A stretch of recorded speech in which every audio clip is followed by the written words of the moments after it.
there was ever a movie to be made on the World Cup of 1992. The script could not be better written than the one that took shape during the historic tournament itself. Pakistan were a side with average credentials at best, and just before the World Cup, the men in green lost their most lethal weapon, Fakhar Yunus, to back injury. And to a degree, an understrength Pakistan side landed in Australia with aspirations of ruling the world, but the odds were heavily stuck against them. Pakistan started their campaign with a one-sided 10-wicket loss against the West Indies, but an easy opposition in shape of Zimbabwe gave some comfort as Pakistan comprehensively beat the Africans by 53 runs. Then came the match against the two-time finalists England, and on a seeming track, the whole team folded on an embarrassing total of just 74 runs.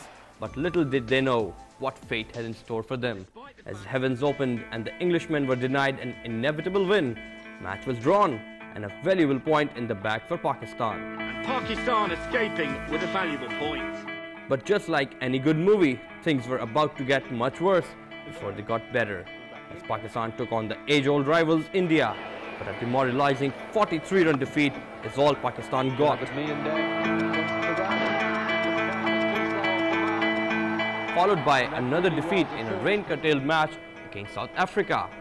At this point, the dream of making it to the last four seemed all but over. But the talismanic captain Imran Khan gathered his troops and told them that when you're down and out, you've got nowhere to go but up, and tagged his team as the Corner Tigers. The defending world champions Australia were next.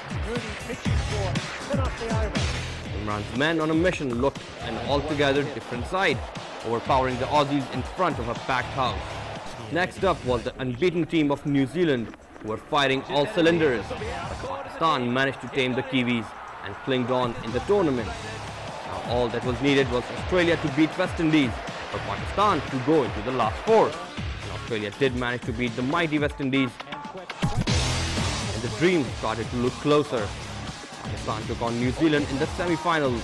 Black Caps, who were bent on a serious revenge, pummeled the Pakistan attack, scoring 262. And that's a valuable stroke. And in the chase, Pakistan looked pretty much out of the game, and the stage was set for an unknown young man known as Inzamamul Haq to come and save the day. Inzi followed the script, playing the innings of his life alongside the wise head of Javed Mirdad, and guided Pakistan into their first ever World Cup final. He's defending, it's going fine to go all the way, coming away quickly, he dives, it's 4 runs, and Pakistan have won the first semi-final in Park. A magnificent performance by Javed Mirdad into the Al-Haq, and look at Javed, what a performance from a veteran, a magnificent win. When you're chasing 262, you have to do all the hard work.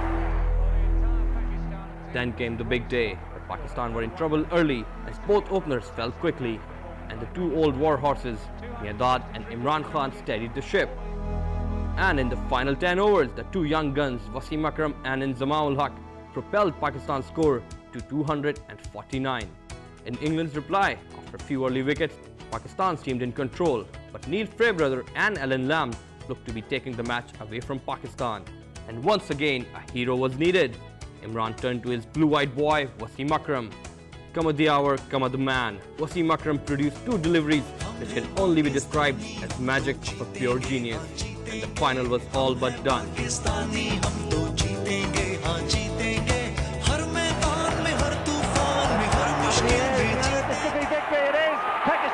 the World Cup.